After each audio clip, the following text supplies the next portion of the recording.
زینت، خوبصورتی، فیشن، سجاوٹ، یہ انسان وہی اختیار کر سکتا ہے جو اللہ رب العالمین نے جس کی اجازت دی۔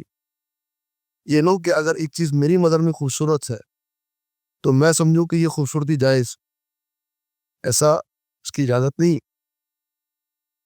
اگر ایک شخص کو یہ داڑھی خوبصورت نہیں لگتی، وہ یہ نہیں کہہ سکتا کہ اس داڑھی کو کٹوا لینا میرے لیے جائز ہے، کہ زینت وہی ہے جس کی اجازت اللہ کے رسول صلی اللہ علیہ وسلم نے دی اور اللہ رب العالمین نے دی۔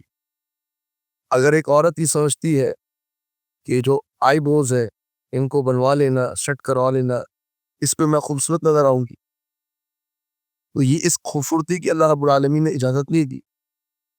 اگر کوئی وگ لگوا کے اپنے آپ کو خوبصورت کرنا چاہے، اس کی اجازت نہیں دی، بلکہ حدیث کے الفاظ ہے کہ اللہ رب العالمین نے لعنت فرمائی ہے، لعن اللہ الواصلۃ والموصولۃ والمستوصلۃ والواشمۃ والمستوشمۃ۔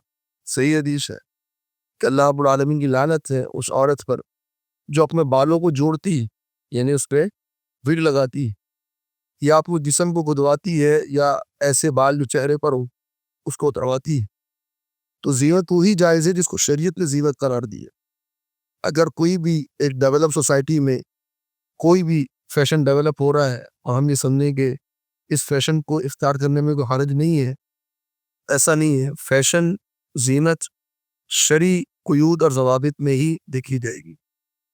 جیسا کہ میں نے پہلے ذکر کیا کہ اگر آج مردوں کی جو پینٹس ہے یا ان کی جو لباس ہے، اگر وہ ٹخنوں سے نیچے رکھنا اس کو فیشن سمجھا جاتا ہے، اس فیشن کی شریعت نے اجازت نہیں دی ہے۔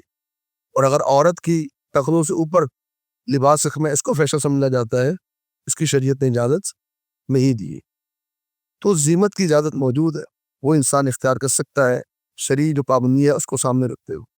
المدینہ اسلامک ریسرچ سینٹر 6 ڈپارٹمنٹس میں تعلیم و تربیت، دعوت و تبلیغ اور خدمت خلق کے 40 سے زائد پروجیکٹس میں مصروف عمل ہے۔ ہمیں اس میں آپ کا تعاون درکار ہے۔ آئیے اس عظیم مشن کا حصہ بنیے۔